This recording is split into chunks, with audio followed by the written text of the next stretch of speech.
Pinirmahan na ni Pangulong Bongbong Marcos ang 2026 national budget pero bago pirmahan, tinapyas ng Pangulo ang 92.5 billion pesos na program funds. Live mula sa TV5 Media Center nangungun sa balita, si News 5 Palace correspondent Maricel Alili. Maricel, una sa lahat, ano mga ahensya nakakuha ng pinakamalaking budget? Jiki, kung ang pagbabatayan natin ay yung naging pahayag ng Department of Budget and Management, pinakamalaki talaga yung bulto ng pondo na napunta sa education sector. Nagkakahalaga yan ng mahigit 1.3 trillion pesos. Ang paliwanag dyan, base dun sa talumpati ni Pangulong Bongbong Marcos kanina, yung bulto kasi o bahagi nitong pondo na ito sa education sector, ilalaan nila doon sa pag-create ng mga teaching at non-teaching positions dahil alam naman natin na marami pa rin talagang kakulangan pagdating doon sa ating mga guro. Bahagi rin ng pondong ito ilalaan nila para doon sa pagdagdag ng mga silid-aralan nationwide para doon sa ating mga public schools. Pero maliban dyan sa educational sector, of course, kabilang din sa mga prioridad yung Agriculture Department. Malaki rin yung pondo na nakuha niyan, lalo na't napunta na sa kanilang ahensya yung Farm to Market Road. Of course, isa rin doon sa prioridad natin yung healthcare sector dahil ang nais mangyari daw ngayon ng administrasyon ay maramdaman ng mga tao yung benepisyo mula sa universal healthcare. Of course, hindi rin mawawala yung ipinangako ng Pangulo na dagdag sweldo at benepisyo para doon sa ating military at uniformed personnel. So kasama rin yan para doon sa 2026 national budget. Pakinggan natin yung bahagi ng talumpati ni Pangulong Bongbong Marcos. Sa ating mga kababayan, dama po namin ang inyong agam-agam at pangamba sa nakaraang budget. Kaisa ninyo ako sa pagnanais na masiguro ang bawat pisong buwis ay mapupunta sa tamang proyekto at sa tunay na pangangailangan ng ating taong bayan.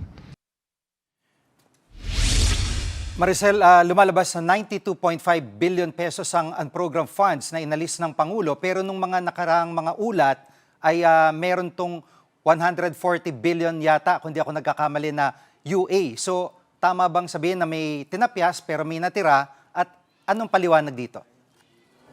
Tama ka, Gigi. Kung ang pagbabatayan natin ay yung veto message ni Pangulong Bongbong Marcos na yung kopya ay ibinigay sa media ng Department of Budget and Management, less than 10 yung items na nasa ilalim ng unprogrammed appropriations na ivinito ng Pangulo. Ang total amount nitong 7 items na to ay nasa 92.5 billion pesos. I-enumerate ko lang kung ano-ano tong mga items na to, babasahin ko lamang. Ito yung budgetary support to GOCCs, prior years LGU shares, payment of personal services requirements, nariyan ang CARS program o yung automotive industry support, nariyan ang RACE, ang insurance for government assets and interest, government counterpart for certain foreign assisted projects. Ang sinasabi kasi, base doon sa press briefing kanina ng economic managers, ito yung nakikita nila na programa na hindi masyadong naka-align doon sa programa o nais na ma-achieve ng gobyerno para sa taong ito. Pero ang paliwanag nga dyan kasi ni Executive Secretary Ralph Recto, kahit pa isama itong mga items na ito doon sa unprogrammed appropriations ngayong taon, malamang sa malamang, hindi rin naman ito mapopondohan dahil hindi nila nakikita na magkakaroon tayo ng sapat na excess budget para pondohan itong programang ito. Kapag kasi sinabi natin na unprogrammed appropriations, ito yung mga programa na mapopondohan lamang kapag meron tayong excess revenues mula sa gobyerno o kaya ay magkaroon tayo ng mga foreign loans. So nakikita nila mukhang hindi tayo magkakaroon ng funding para dito. Gayunman, tama yung sinabi mo kanina, Gigi, may natira na 3 items dito sa unprogrammed appropriations. Nagkakahalaga yan ng mahigit 105 o 150 billion pesos. 3 items yan. Pero ang sinasabi nga ng Department of Budget and Management, kahit naman daw may natirang items sa ilalim ng UA, titiyakin naman nila na susuriin daw munang maigi yung mga criteria, mga requirements bago i-release ang pondo para dito. Pakinggan natin ang pahayag ni DBM Secretary at ng Pangulong Marcos. Yung pag-validate yan, of course, aside from that validation, we need to, of course, kailangan natin ma-meet yung requirements. When we have excess revenue, that's the time that we can also unlock that program appropriations. At the same time, kung mayroon na tayong perfected loan para din sa ating mga foreign assisted projects, ating mga releases other than that is we need to look at, of course, yung process natin as to the yung aming ginagamit din sa pag-evaluate ng ating budget when we prepare the budget. One is it should be aligned with the plan of the national government. Second, it should have ready for implementation, of course, and of course, yung ating prioritization as far as the agency is concerned. Let me be clear. The unprogrammed appropriations are not blank checks. We will not allow the unprogrammed appropriations to be misused or treated as a backdoor for discretionary spending. At Maricel, sa ilalim ng naisabatas na budget, bawal na raw ang mga EPAL sa pamamigay ng ayuda. Tama ka, Jiggy. Kung matatandaan natin, naging issue pa, di ba, during the BICAM, yung MAIFIP o yung pagbibigay ng medical assistance para doon sa indigent people o yung mga pasyente na kailangan ng financial assistance.